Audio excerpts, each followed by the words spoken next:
Hello, कैसे हैं winners? मज़े में हो ना? फिर से एक बार आपके सामने हाजिर हो गए विपिन सिन्हा, द श्रेष्ठ इंग्लिश पटना। और आप वोकैब सेक्शन में आए हैं, जहां पैसेज भी सीखेंगे और वोकैब के विभिन्न parts, synonym, antonym, one word, idiom and phrase, सब पर आप पूरी तरह से यहां से आज सीख कर जाओगे। एक छोटा सा मैंने स्लोगन लिखा, जिनके पास इरादे होते हैं उनके पास बहाने नहीं होते हैं। जब इरादा कर लिया कि मैं कुछ बनकर हमें दिखाना है, अपने परिवार में उदाहरण बनना है, तो फिर बहाना कहां? अगर सोए हुए हैं तो जाग जाइए, क्योंकि आप लोग का बहाना ही आपको हराता है। तो बस तैयार हो जाएं एक ऐसे चीज के लिए जिसमें हमारा बहाना हमें हरा सकता है और इरादा हमें जिता सकता है। तो तैयार हैं? एक बार सब लोग लिखो आई लव यू सर। एक बार मेरे पास सबका आना चाहिए आई लव यू सर। चलो भाई, आई लव यू टू। जिनके पास इरादे होते हैं उनके पास बहाने नहीं होते हैं। तो इस तरह से हमारा यहां पर पहला क्वेश्चन तैयार है। ये देखिए, आपके पास मैं आज एक क्वेश्चन लाया हूं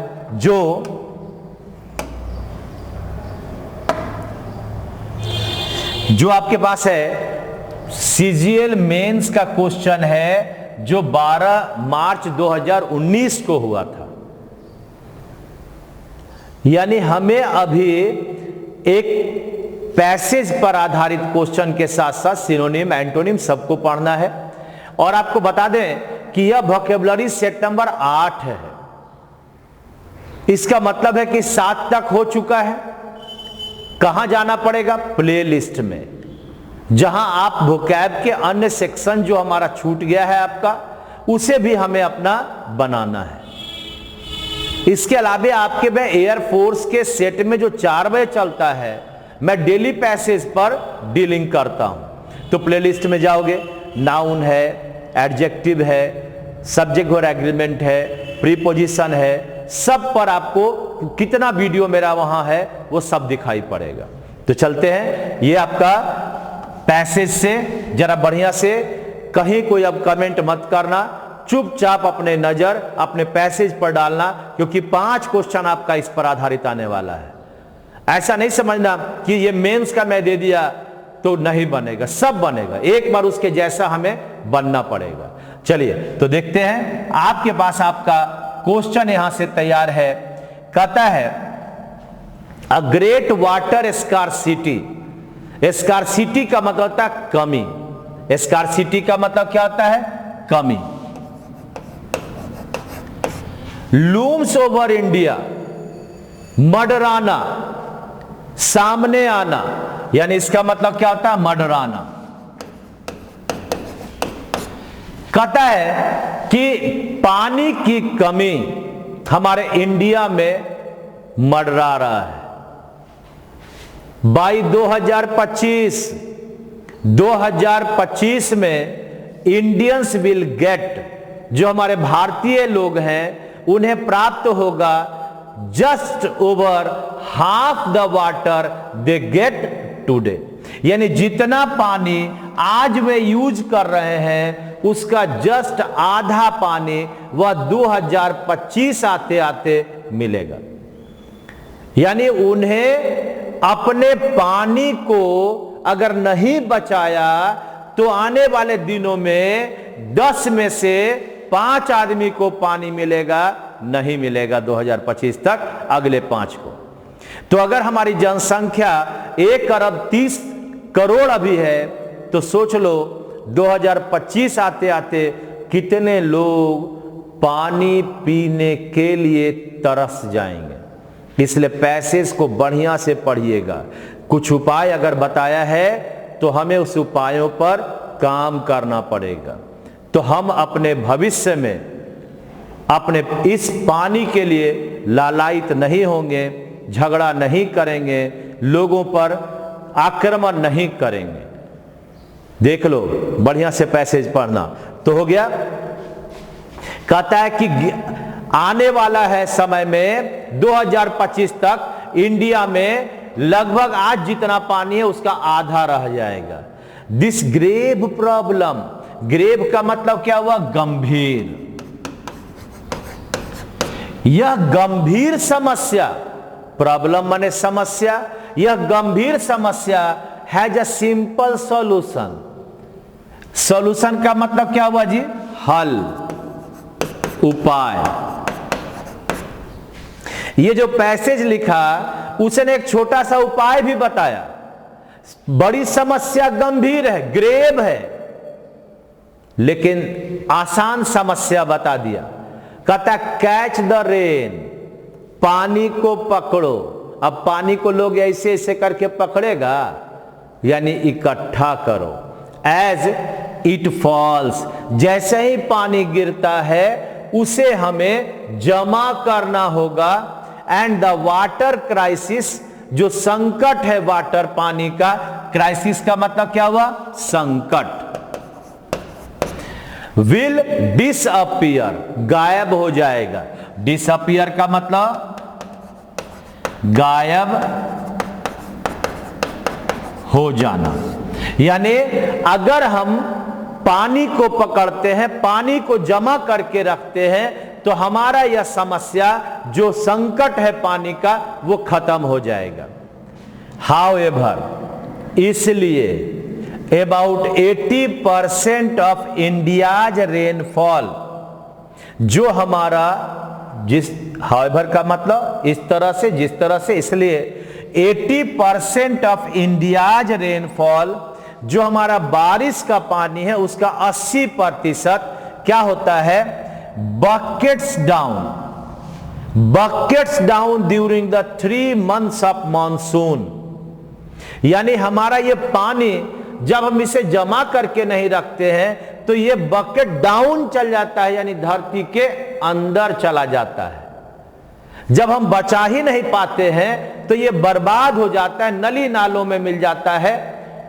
तो इस तरह से हम पानी को बचा ही नहीं पाते हैं। तो कहता है 80% of India's rainfall buckets down during the 3 months of the monsoon. ये जो मॉनसून के दौरान पानी पड़ता है वह पानी को हम नहीं बचा पाते हैं।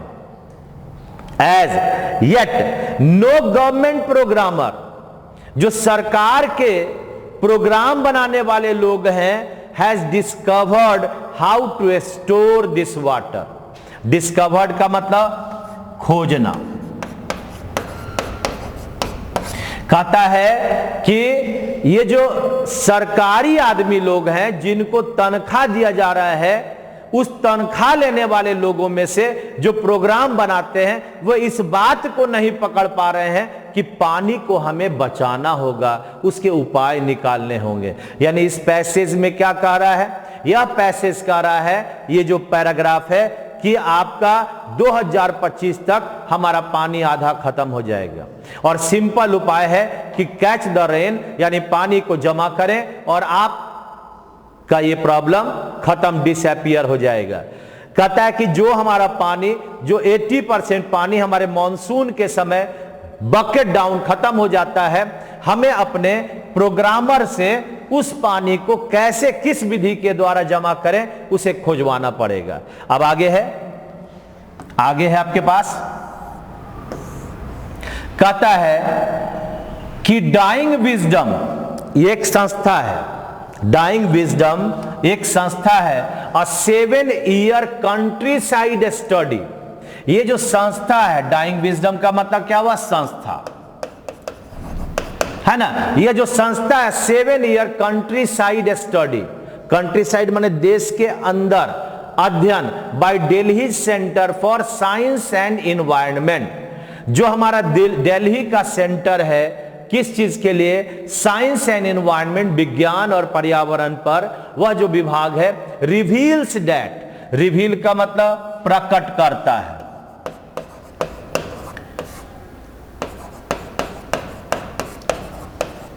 क्या प्रकट करता है? That ruins of amazing ancient technologies. Ruins यानी विध्वंस, जो हमारा अब खत्म हो चुका है, हाँ, इसको कहते हैं विध्वंस, या बचा हुआ कहो, अवशेष कहो, सबसे बढ़िया क्या बनेगा? अवशेष। अरे सॉरी,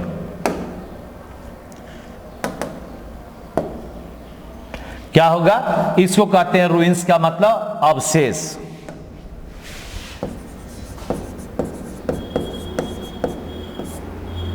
ठीक है ना? जो हमारे पास पुराने एंशियंट समय में जो हमारा रूइंस, जो अवशेष बचा है, amazing ancient technology survive in every corner of India. जो अवशेष हमारे पास आज है वह क्या कहता है? जो एंशियंट टेक्नोलॉजी है, प्राचीन तकनीक, जो पुराने जमाने में कैसे लोग पानी को जमा करते थे। आज तो बहुत टेक्नोलॉजी, हाई टेक्नोलॉजी है, लेकिन आज प्रोग्रामर नहीं है जो उस चीज को कर सकता है। तो कहता है कि ये जो हमारा डाइंग विजडम है, जो संस्था है, वह ऐसा प्रकट किया कि जो अवशेष बचे हैं, अमेजिंग एंशियंट टेक्नोलॉजी को बताता है। अमेजिंग, आश्चर्यजनक, survive in every corner of India, जो भारत के प्रत्येक कॉर्नर में ये है ऐसा पार्ट जिससे पानी को बचाया जा सकता था। ड्रिप इरिगेशन, यानी छेद करके पानी निकालना। ड्रिप इरिगेशन यानी छेद द्वारा सिंचाई, छिद्र सिंचाई।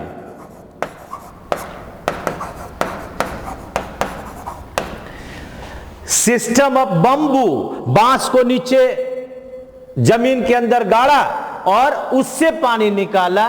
पाइप्स इन मेघालय, यानी मेघालय में कैसे पानी निकाला जाता है? तो ऐसा नहीं कि पूरा का पूरा कुएं खोद दिया, बल्कि वहां पर बंबू यानी बांस को जमीन के अंदर इस तकनीक से घुसाया जाता था कि उससे पानी आता था, जितनी जरूरत है वो पानी निकाला जाता था। ड्रिल इरिगेशन, उसको ड्रिप इरिगेशन कहते हैं, छेद करके अंदर निकाला जाता था। कुंड, हमारा राजगीर में कुंड है ना, जहां हम लोग जलाशय जिसको कहते हो, kunds, underground tanks in Rajasthan. Rajasthan में बहुत सारे कुंड बनाए गए हैं, जमीन के अंदर कहीं ना कहीं उसको हम लोग रखते हैं, जिसमें पानी जमा रहता है, सालों काम आता है। और पाइन्स वाटर चैनल्स, हम लोग अपने बिहार में पाइन का प्रयोग करते हैं ना, पाइन है कहते हैं ना, पाइन में पानी भरा हुआ है, वही पाइन है। हाँ, channels built by tribals in Bihar. ये पाइन कहां है? तो बिहार में। कुंड कहां है? राजस्थान में। और ड्रिप इरिगेशन कहां है? मेघालय में। यानी ये तकनीक है, पुराने जमाने में इसका प्रयोग किया जाता था पानी को, वर्षा के पानी को बचाने के लिए, जमा करने के लिए। ठीक, आगे है, and thousands of open water bodies, यानी जहां पानी खुले में रहता है। Down south are all superb examples of rain water harvesting system, यानी जो दक्षिण में हमारे पास कैसे हम अपने पानी को जमा करके रख सकते हैं, वह दक्षिण में हमारे पास यह बहुत बड़ा एग्जाम्पल है। Even today tanks called eris in Tamil Nadu, जो टैंक में पानी जमा होता था तमिलनाडु में, उसका नाम क्या था? इरिस था। Water 1/3 of states irrigated area, यानी जो इरिस में, जो टैंक में पानी वर्षा के दौरान हम पानी को बचाते हैं, वाटर हार्वेस्टिंग, पानी को जमा रखने की कला, उसके द्वारा हम लोग इरिस में इतना पानी रखते हैं, तमिलनाडु जैसे क्षेत्र में, जहां लगभग 1/3 भाग हमारे राज्य का इरिगेट होता है। इसका मतलब हमारे पास जो पुराना टेक्नोलॉजी है, पाइन के द्वारा, ड्रिप इरिगेशन के द्वारा, या हम लोग टैंक बनाकर पानी रखते थे, तो उस तरह के चीजों को हमें आज भी यूज करना पड़ेगा। आगे है, अनफॉर्चुनेटली, यानी दुर्भाग्यवश, गवर्नमेंट दुर्भाग्यवश जो सरकार है, planners, governmental planners mostly refuse to acknowledge, कहता है कि जो सरकार का प्लानर है, योजना बनाने वाला है, मोस्टली रिफ्यूज वो इनकार कर देता है। इसका क्या मतलब होता है? इनकार करना। To acknowledge the potential of this low cost system, ये इसकी ताकत, पोटेंशियल का मतलब ताकत। ये जो प्लानर्स लोग हैं, ये सबसे कम कीमत पर हम पानी की बचाव कर सकते हैं, उस पर ध्यान नहीं देते हैं। कहां से ध्यान देगा? पैसा कहां से कमाएगा? ये लो कॉस्ट है। वो किस पर ध्यान देता है? कहता है concentrating on costly dams and canals, यानी वो किस पर ज्यादा ध्यान देते हैं? तो जो कॉस्टली है, डैम, बांध, जो हमारा कैनल यानी नहर, उस पर ज्यादा ध्यान देते हैं। ये दुर्भाग्य की बात है कि हमारे जो टेक्नोलॉजी, ओल्ड टेक्नोलॉजी था, जहां हम पाइन बनाकर पानी को अपना रखते थे जमा, जहां हम अपने टैंक में पानी को जमा रखते थे, जहां हम बंबू के द्वारा मेघालय में पानी को निकालकर यानी उसको जमा करते थे, आज वह टेक्नोलॉजी जो लो कॉस्ट टेक्नोलॉजी था, हमारे सरकारी जो अफसर हैं उसको छोड़कर चले जाते हैं किसमें? तो कॉस्टली डैम्स एंड कैनल्स में, क्योंकि उसमें पैसा ज्यादा है। तो सरकार को इस पर विचार करना चाहिए। आगे है, few cities have lost touch water with ecological traditions. क्या कहता है? देखिए, कहता है कि कुछ ऐसे शहर हैं जो उनका लॉस्ट हो गया, अब खत्म हो गया है, touch with their ecological tradition.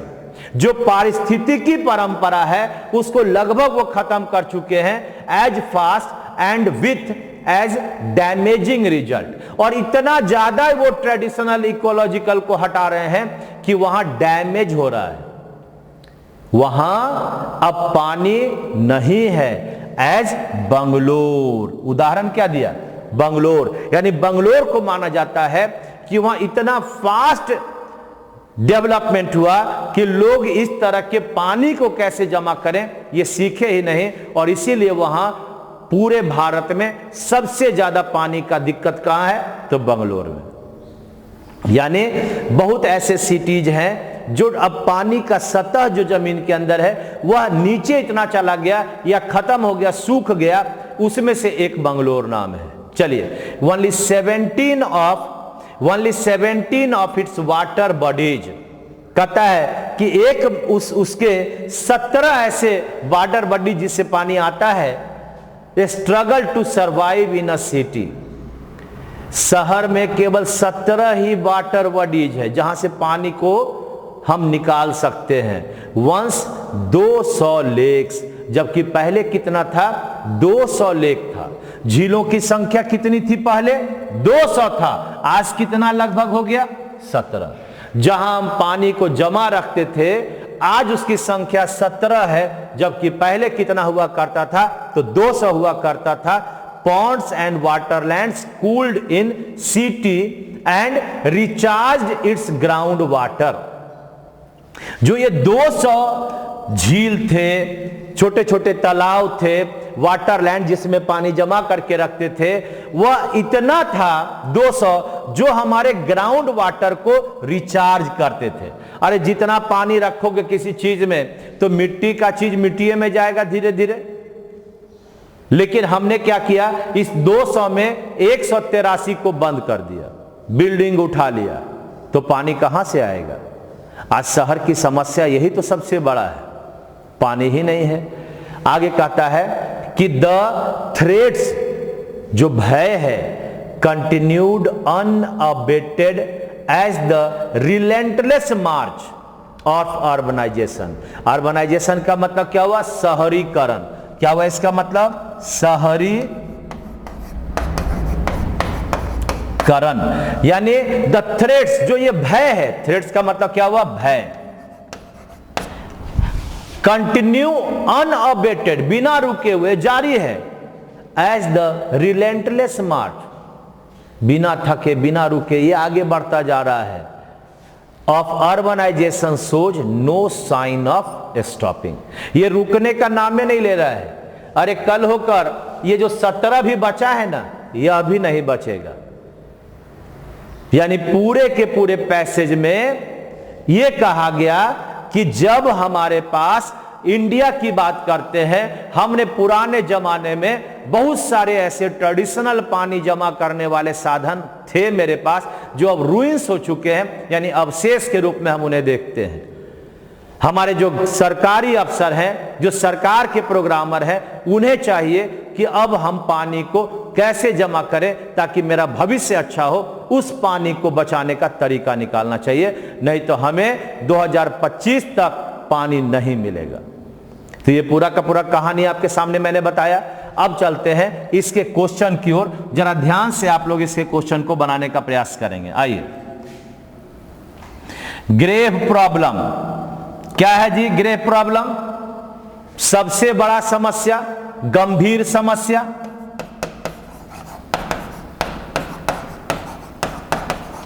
अब गंभीर समस्या पैसेज में क्या कहा गया है?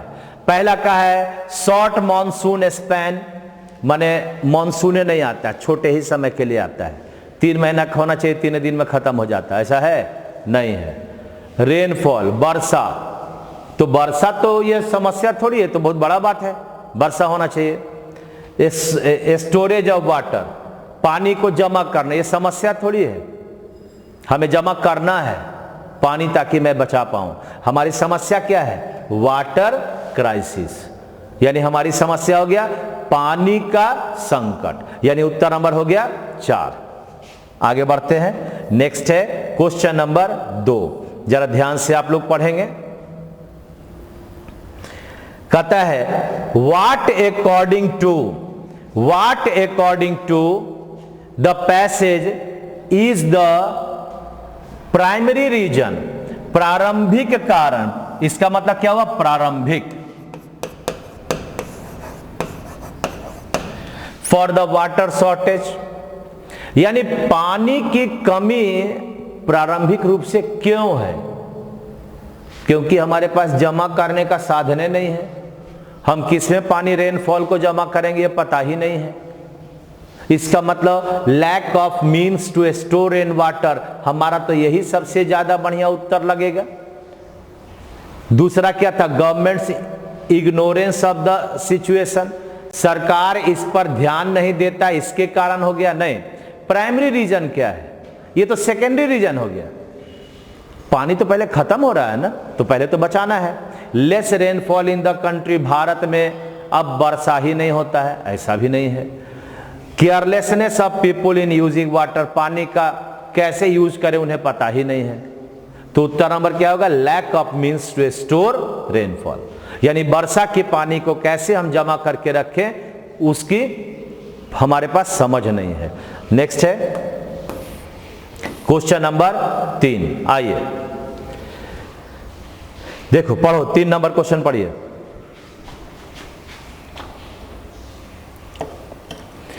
विच स्टेट यूजेज बंबू पाइप्स, बांस को लगाकर पानी कहां बचाते हैं, निकालते हैं? तो यार मेघालय में निकालते हैं, यानी मेरा उत्तर क्या होगा?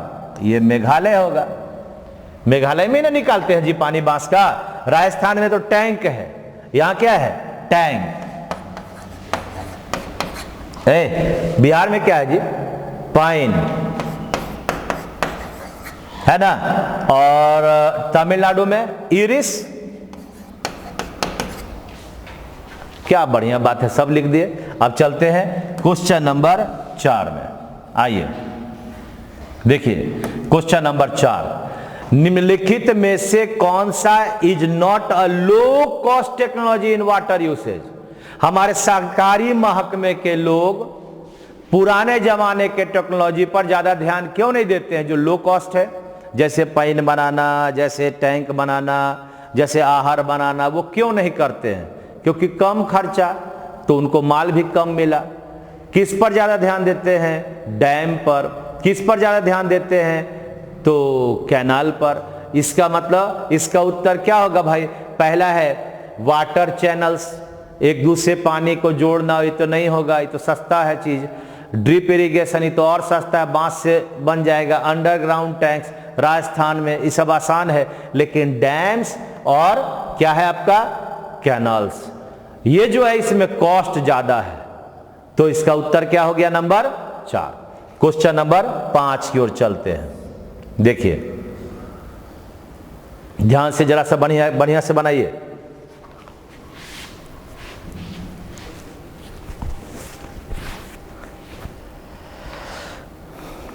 बोलो जी क्या बनेगा? The people in ancient India, प्राचीन भारत में लोग हैड अमेजिंग टेक्नोलॉजी, बड़ा आश्चर्य वाला टेक्नोलॉजी था, टू हार्वेस्ट वाटर, पानी को जमा करने का। दिस शोज डैट, यह कहता है कि, क्या कहता है? पहला कहता है they understood the significance of water. Significance का मतलब क्या होता है? महत्व। इसका मतलब क्या होता है? महत्व। वे पानी के महत्व को समझते थे। दूसरा, it is used to rain heavily, वर्षा ज्यादा हो इसलिए इसका प्रयोग किया जाता था, ये तो नहीं होगा। They did not know how to build dam, वो डैम बनाना नहीं जानते थे, ये क्या बात हुआ? ये तो और भी नहीं होगा। Water was scarce at that time, उस समय पानी की कमी था, अरे अभी ना कमी है। तो इसका उत्तर कौन सा बनेगा? 1 नंबर। पैसेज को खूब बढ़िया से पढ़ना है, समझना है।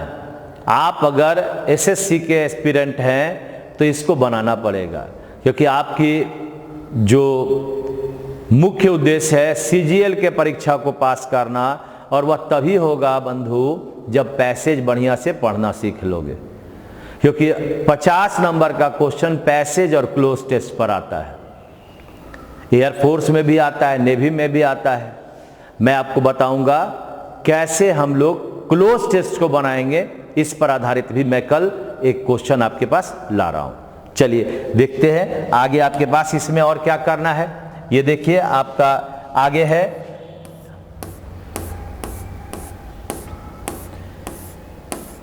ये आ गया।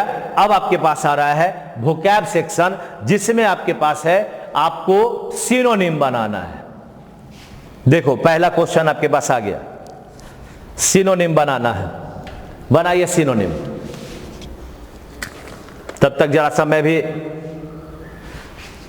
2 घूंट पानी पी लेता हूं भाई।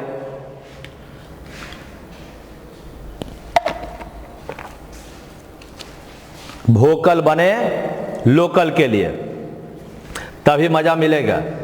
हमारे जो आसपास के चीजों हैं उसके लिए आप वोकल बने, यानी आप आवाज लगाएं। ये भी हमारा प्रोडक्ट सबसे बढ़िया है।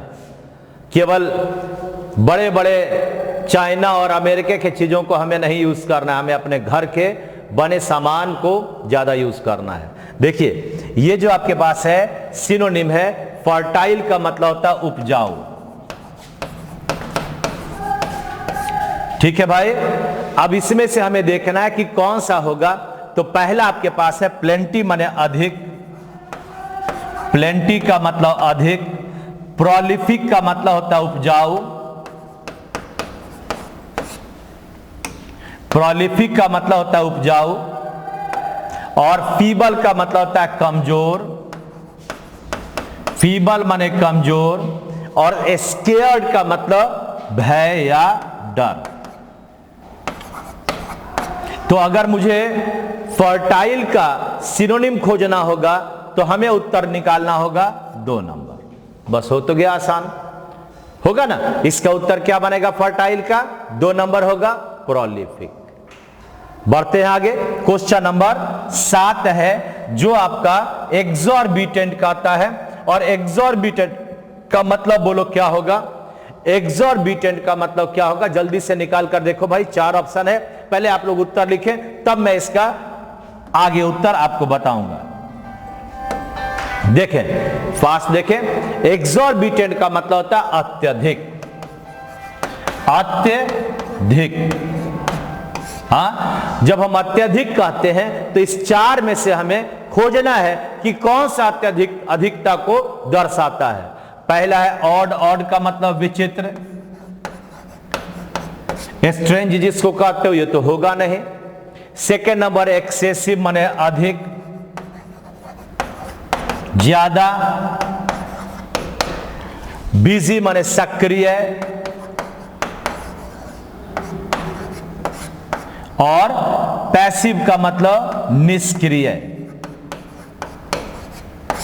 तो बोलो कौन सा उत्तर बनेगा इसका? उत्तर होगा नंबर 2। एक्सॉर्बिटेंट माने अत्यधिक और एक्सेसिव का मतलब भी अत्यधिक। आगे बढ़ते हैं। क्वेश्चन नंबर आपका 8 आ रहा है। जरा सा 8 नंबर क्वेश्चन को बनाइएगा। देखिए भाई क्या बनेगा, ये सब आना चाहिए बढ़िया से। पहला वर्ड है इंडस्ट्रियस। इंडस्ट्रियस का मतलब मेहनती, जिसको आप लोग कहते हो, जिसको अगर इंडस्ट्रियस कहते हैं तो आप लोग कहते हो डिलीजेंट। हाँ, आप कहते हो एसिड्यूअस, ASSIDUOUS। एसिड्यूअस का मतलब भी क्या होता है? तो मेहनती, यानी इसका बनेगा हार्ड वर्किंग बनेगा ना। पहला क्या है? लेजी। लेजी का मतलब आलसी। एक्सेसिव ज्यादा। एक्टिव सक्रिय। तो ये हमारा बन गया कौन सा? उत्तर नंबर हो गया इसका 4 नंबर हो गया। 8 का उत्तर 4 नंबर। कोशिश करते जाइएगा तो आपको ये सब चीज याद हो जाएगा। रिवीजन द रिवीजन करने से याद हो जाएगा, क्योंकि आगे आपके पास क्वेश्चन 9 नंबर आपका यहां तैयार है। जरा देखें क्वेश्चन नंबर 9 क्या कहता है। चारों वर्ड पर ध्यान दोगे तो मिल जाएगा मुझे लगता है उत्तर आपको।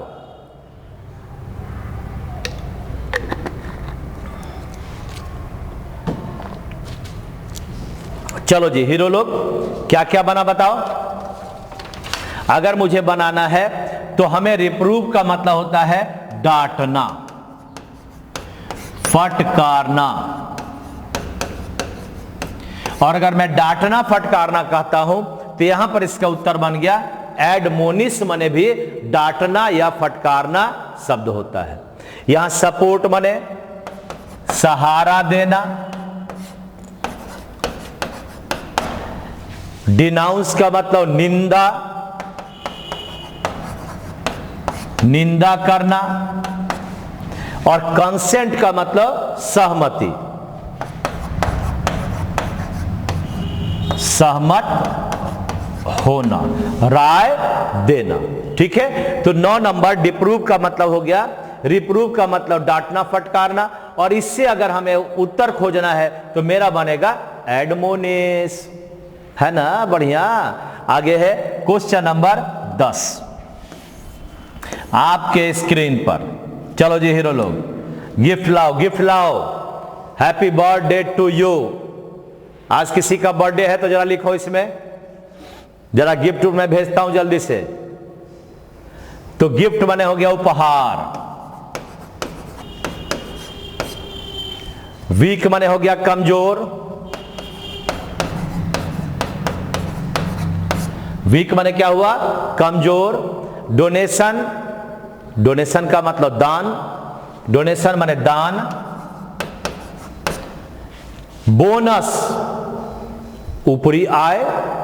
बोनस का मतलब ऊपरी आय, है ना। और बाउंटी का मतलब हो गया उपहार। बाउंटी माने गिफ्ट हो गया, यानी उपहार हो गया। तो उत्तर बन गया आपका 4 नंबर। तो इस तरह से पूरे सिनोनिम का वर्ड आपने आज पढ़ा। अब आगे दिखाते हैं 11 नंबर से। आपके सामने आ रहा है एंटोनिम। एंटोनिम का मतलब विपरीत हो गया। जरा बढ़िया से ध्यान से जरा पहले आप बनाइए, तब मैं अपने अर्थ लिखकर आपको समझाता हूं कि क्या होगा और क्या नहीं होगा। देखिएगा, जल्दी जल्दी जल्दी जल्दी जल्दी बनाइए, जल्दी बनाइए, जल्दी बनाइए।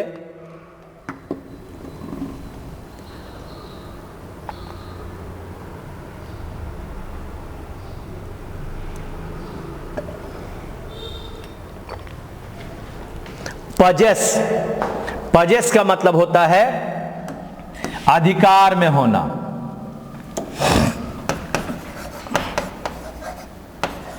अधिकार में होना। ठीक है भाई। अब इसका उल्टा खोजना है, तो पहला क्या है? सूदिंग, शांति, न होगा। अडेज, कहावत, नहीं बनेगा। एब्डिकेट, त्याग देना, छोड़ देना। और लास्ट है एक्वायर, प्राप्त करना। क्या होगा बोलो उत्तर? अगर इस चार में से उत्तर खोजेंगे तो कौन सा होगा? एक है अधिकार में ले लेना और एक है छोड़ देना, यानी उत्तर नंबर होगा 3 नंबर होगा ना। उत्तर क्या होगा 11 का? 3 नंबर होगा। पजेस माने अधिकार में लेना और एब्डिकेट माने अधिकार छोड़ देना। चलिए आगे बढ़ते हैं। क्वेश्चन नंबर आपके पास है 12। इस्टैब्लिश्ड, इस्टैब्लिश का मतलब होता है स्थापित कर देना। हाँ, स्थापित करना, स्थापित करना। अब यहां से हमें देखना है कि कौन सा ऐसा वर्ड है जो इसके साथ विपरीत शब्द आ सकता है। तो हेल्दी का मतलब स्वास्थ्य, स्वस्थ, ये तो इससे कोई मतलब ही नहीं है। डिसॉल्व का मतलब मिटा देना, मिला देना, खत्म कर देना। इंटेलिजेंट का मतलब हो गया बुद्धिमान। हाँ, और रिवाइव का मतलब फिर से प्राप्त करना, फिर से नया हो जाना। बीमार है तो रिवाइव कर गया, फिर से अपनी बीमारी को खत्म करके नवजीवन में आ गया। तो अब बताओ कि कौन सा उत्तर होगा 12 का? अरे यार, ये 2 नंबर होगा। और क्या होगा? 2 नंबर ना होगा। तो हमारा इस्टैब्लिश का उत्तर बन गया डिसॉल्व, यानी मिटा देना, खत्म कर देना। उत्तर नंबर 2। अब है आपका क्वेश्चन नंबर 13। चलो जी बाबू। सेकुलर, धर्मनिरपेक्ष, सभी धर्मों का आदर। हाँ, क्या बोलते हैं इसको? धर्म निरपेक्ष, यानी सभी धर्मों का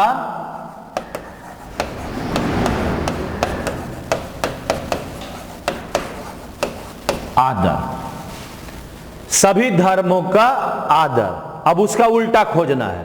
पहला पीसफुल माने शांति, बनेगा क्या? नहीं बनेगा। लाउड का मतलब जोर से, तेज आवाज, वॉइस लगा देंगे तो आवाज हो जाएगा।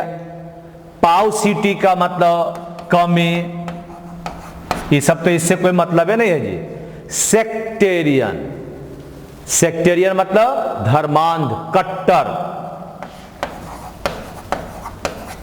या इसको कहते हैं धर्मांध, यानी धर्म के प्रति अंधा, केवल एक ही धर्म को मानना, धर्मांध कहते हैं। यानी धर्मनिरपेक्ष, सभी धर्मों का आदर, और यहां पर केवल अपने ही धर्म के साथ जुड़े रहना। यानी उत्तर नंबर क्या होगा? 4 नंबर हो गया। तो ये 13 नंबर का उत्तर हो गया 4 नंबर। चलिए आगे बढ़ते हैं क्वेश्चन नंबर 14 की ओर। आइए भाई, क्वेश्चन नंबर 14। 10 सेकेंड है जी, बनाइए जल्दी जल्दी।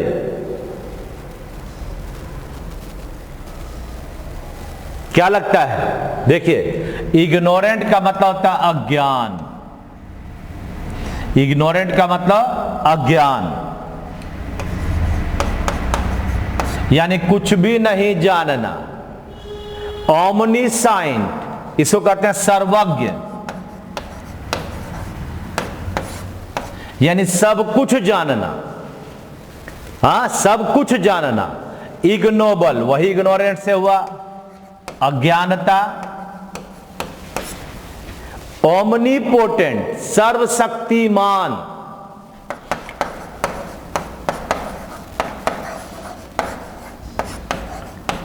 सर्वशक्तिमान। और इलिटरेट, अशिक्षा,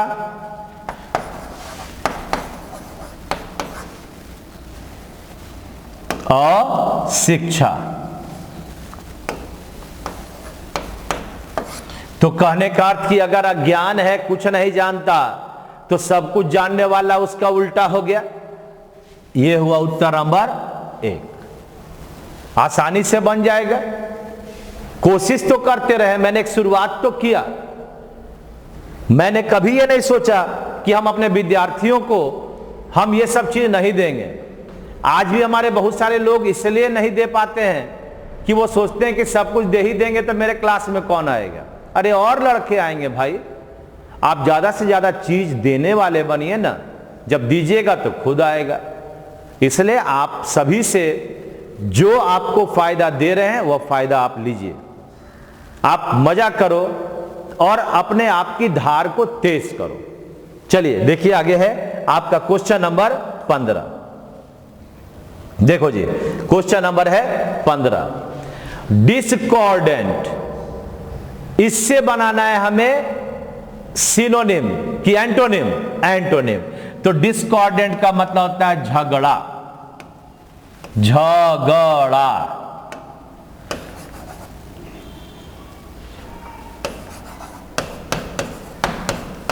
हाँ, डिस्कॉर्डेंट का मतलब क्या है? झगड़ा हो गया, अशांति। क्या बोलोगे इसको? अशांति। अब इसमें से हमें खोजना है कि कौन सा होगा। हार्श का मतलब हुआ कर्कश। कर्कश माने तेज आवाज में बोलना या ऐसा आवाज में बोलना जो किसी को मधुर ना लगे। र्यूडली, असभ्यतापूर्वक।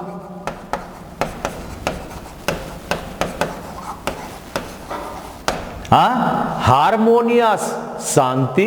हारमोनियस माने क्या हुआ? शांति। और लाइवली का मतलब जीवंत, जीवंत। यानी हर कोई काम करना, एक्टिव रहकर काम करना। तो हमारा उत्तर क्या होगा? इसका उत्तर होगा अशांति का। शांति यानी 3 नंबर बनेगा। हाँ, अशांति का क्या बना? शांति बन गया, 3 नंबर हो गया। चलते हैं, अब आगे आपके पास है इडियम एंड फ्रेज। देखिए, इडियम एंड फ्रेज आ गया, यानी मुहावरा एवं लोकोक्ति आ गया। खोजिए भाई। फेल बैक, अब इसका अर्थ इसमें से निकालना है। फेल बैक का मतलब क्या हुआ? टर्न बैक, पीछे हट जाना, पीछे हट जाना, है ना? Turn back. क्योंकि बाकी क्या है? Fell on the ground, ground पर गिर जाना, धपाक सा गिर गया, ऐसा कोई मतलब है जी? फॉल इन डिच, डिच का मतलब होता है खाई। जा रहा है पहाड़ पर, खाई में गिर गया ना, ये सब नहीं होगा। फेल इन वेल, कुआं में गिर गया, सवाल नहीं है, इसलिए उत्तर बना 2 नंबर। आगे है, नेक्स्ट है आपका क्वेश्चन नंबर 2। देखो जी, to flog a dead horse, यानी असंभव को प्राप्त करने का प्रयास करना। क्या होगा? असंभव को प्राप्त करने का प्रयास करना। असंभव को ही हम लोग क्या किए? उसे प्राप्त करने के लिए पूरा जी जान लगा दिए। तो देखिए उत्तर कौन सा होगा? Trying to act in a dead manner, मुरझाया हुआ मैनर से होगा कि नहीं होगा ऐसा सोचना। उत्तर बनेगा trying to achieve an impossible thing.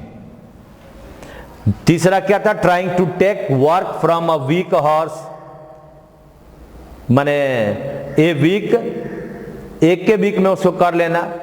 Trying to beat a horse that is dead, यहां पर कमजोर, यहां पर कहता है कमजोर हॉर्स के साथ काम करना, यहां पर कहता है कि मरे हुए हॉर्स के साथ काम करना। ऐसा होगा? उत्तर नंबर कितना होगा जी? यानी 2 नंबर। चलते हैं क्वेश्चन नंबर 18। आइए,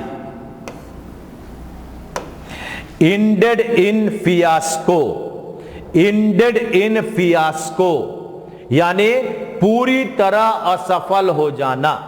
क्या बोलते हैं इसको? बोलते हैं पूरी तरह असफल हो जाना। पूरी तरह असफल हो जाना तो हैड नो इफेक्ट नहीं होगा, सरप्राइज नहीं होगा, मूव्ड नहीं होगा, लेकिन क्या होगा? Was an utter failure. Failure माने असफलता, यानी इसका उत्तर बना नंबर 4। बात समझा है ना? आसान, ज्यादा मुश्किल ना है। तो इस तरह से 18 का उत्तर हो गया 4 नंबर। चलते हैं क्वेश्चन नंबर 19 की ओर। क्लोज सेव, बड़ी मुश्किल से बच पाना। क्लोज सेव यानी मुश्किल से बच पाना।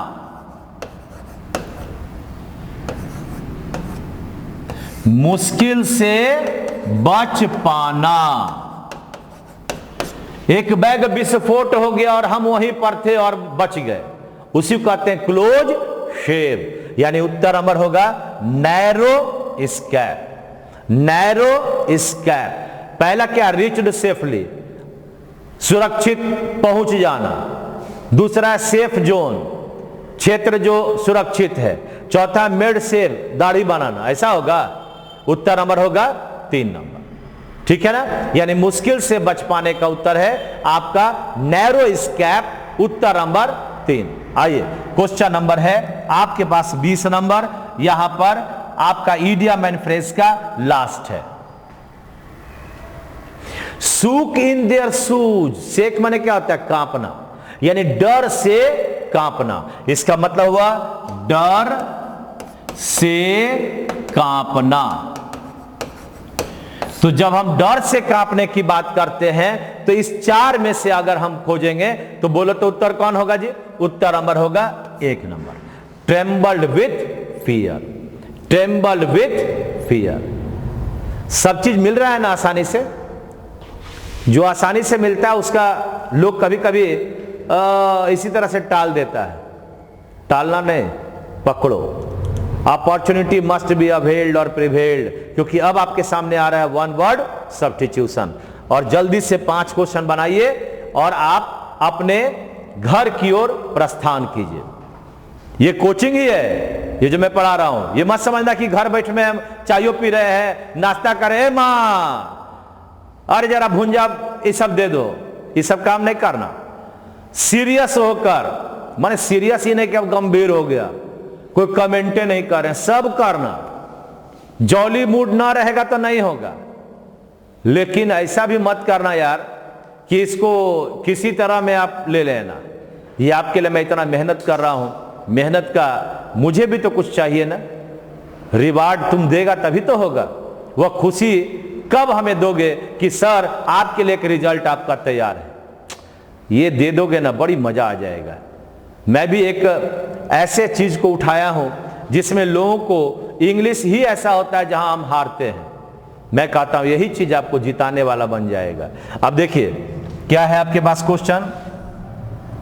Portable radio set. धत तेरे की। पोर्टेबल माने क्या हुआ? आसानी से ढोने योग्य। हाँ, आसानी से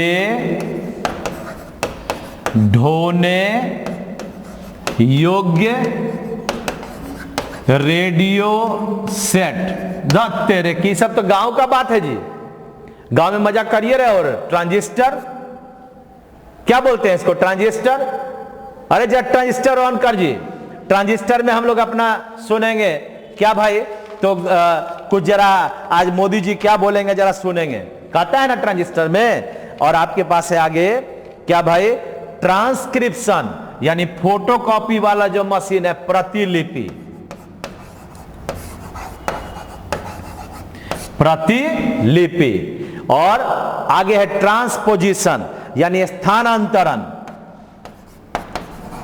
स्थानांतरण है ना, यहां से वहां स्थानांतरण हो गया। हमें लगता है यहां पर टवर की ना होगा, इसको ठीक से लिखने दो, ये आपका होगा। ठीक है भाई। और ट्रांजैक्शन माने चेंज, बदलाव। तो आपका उत्तर बन गया ट्रांजिस्टर पोर्टेबल रेडियो सेट का मतलब हो गया नंबर 1। चले क्वेश्चन नंबर आपका 22 है। आइए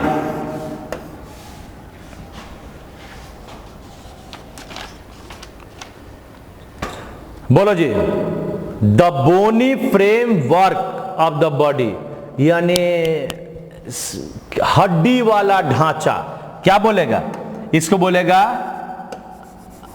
हड्डी वाला ढांचा। क्या होगा जी? बोनी माने हड्डी वाला, खाता है लेकिन पचबे नहीं करता है, पूरा शरीर हड्डी हड्डी हो गया, क्या बनेगा? स्केलेटन बनेगा, स्केलेटन। रेस्पिरेटरी सिस्टम, सांस वाला, रेस्पिरेटरी का मतलब क्या हुआ? सांस से संबंधित हो गया। न्यूरॉन, तंत्रिका तंत्र,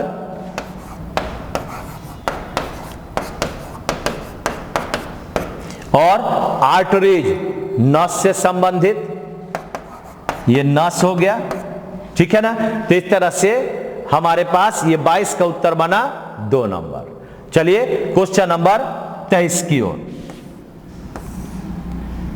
वन हु रिसीव समथिंग, जो कुछ प्राप्त करता है, जो कुछ प्राप्त करता है, यानी जो कुछ प्राप्त करता है। जैसे बोलो तुम लोग, हम यहां सिखा रहे हैं, तुम प्राप्त कर रहा है ना, तो तुम हो गया रेसिपिएंट, लेने वाला, रेसिपिएंट हो गया यानी लेने वाला। ये क्या है? ग्रेडियंट, झुकाव। पेशेंट, ये क्या है? धैर्य। लेनिएंट, उदार,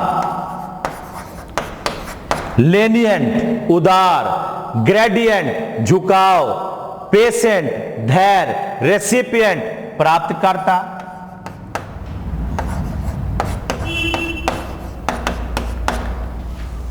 बना? इस तरह से 23 का उत्तर हो गया आपका 3 नंबर। अब आगे बढ़ते हैं, क्वेश्चन नंबर है 24। देखा जाए 24 नंबर। जो घास खाता है, घास यानी तृण, खाने वाला। बोल रहे भाई क्या होगा जी? कार्निवोर का मतलब हो गया मांस खाने वाला।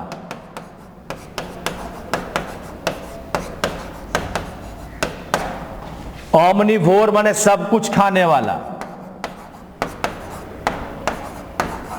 मांस भी खाया, घास भी खाया। और वोरासियस का मतलब हो गया भुक्खड़।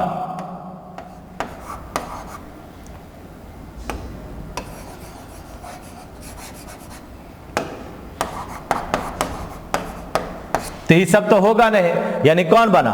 हर्बीवोरस। हाँ, हर्बीवोरस हो गया, घास तृण खाने वाला, यानी आपका डेट विच ईट्स ग्रास का मतलब हो गया 3 नंबर। चलिए तो अब हम लोग लास्ट क्वेश्चन की ओर चल रहे हैं, और लास्ट में आने के पहले मैं इतना ही कहूंगा कि आप सभी लोग से मेरा अनुरोध है कि आप जब भी ये खत्म हो जाए एक बार फिर से इसको लेकर जरूर बनाना, तभी तुम्हारा सब समझ में आ जाएगा, अच्छा हो जाएगा। चलिए देखो, हो गया ना। आगे बढ़ते हैं, ये आपका 25 नंबर। चलिए, allowance paid to wife on legal separation. अरे कभी कभी क्या होता है, पत्नी और पति में झगड़ा हो गया और अलग हो गए। जब अलग हो गए तो समाज कहता है कि पति का काम है पत्नी को अलग रहे तो क्या हो, पैसा देना पड़ेगा उसको जीवन यापन करने के लिए, इसलिए कभी सब काम सोचना ही नहीं भाई।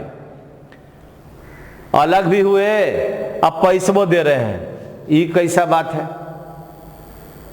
कभी नहीं, भत्ता राशि उसको कहते हैं। यानी लीगल सेपरेशन यानी कानूनी तौर पर अलग होने के बाद पति द्वारा दिया गया पत्नी को भत्ता राशि। क्या बोले इसका? मैं बोला पत्नी को मिलने वाला भत्ता राशि जो कानूनी अलगाव के बाद पति देता है। ये बहुत ही विचित्र बात है। एक तो अलग भी हो गए और उसको पैसा भी दे रहे हैं। जब जब देता होगा तब तक मन में 10 गाली जरूर देता होगा। तो काहे अलग हुआ? अब खाना भी बनाने में दिक्कत हो रहा है, लेकिन पैसा तो देना पड़ेगा। सब काम करो बेटा और अलग हो जाओ। तो ये देखो एलिमोनी इसको कहते हैं। क्या बोलते हैं? एलिमोनी। ये सब कभी काम सोचना ही नहीं आदमी को चाहिए। जिंदगी में उत्साह हमेशा बना रहे। सेरेमनी माने उत्सव। सेरेमनी का मतलब उत्सव। और आगे आपके पास है एंटी मनी। एंटी मनी का मतलब होता है जैसे कहते हो ना, शीशा इत्यादि का चूर, जिसको हम लोग कहते हैं सुरमा। हाँ, और टेस्टिमोनी का मतलब साक्ष्य। चलिए, तो ये आपके पास हुआ। आज मैंने आपके पास एक पैसेज के साथ साथ ये 5 तरह के चीजों को ही बताया। मैं उम्मीद करता हूं कि आप इससे बहुत फायदा ले रहे हो। और इस तरह के चीजों को अगर हम बढ़िया से सोचकर चलेंगे, अगर हम इसको क्यों हम अब इंग्लिश पढ़ना चाहते हैं, अगर उस पर विचार कर लिया तो तुम जीत जाओगे। क्यों का अर्थ है कि आपको नौकरी चाहिए। तो नौकरी के लिए आपको अपने अंदर वह ताकत लानी पड़ेगी। जब हम लाख 2 लाख की बात नहीं, 10 लाख 20 लाख 30 लाख 50 लाख करोड़ों लोग जब फॉर्म भरते हैं, उसमें से हमें अपना रिजल्ट निकालना है तो कठिन है। और उस कठिन में हमें अपने आप को तैयार करना पड़ेगा, अंगद के पैर की तरह जमा कर देना पड़ेगा, तभी होगा। इसलिए तब ये सब चीज की सोच रखो और तब तक आप लोग मस्त रहो, स्वस्थ रहो। Thank you very much. आपका पूरा का पूरा जीवन हमेशा अच्छा रहे, यही मेरी शुभकामना है। Thank you.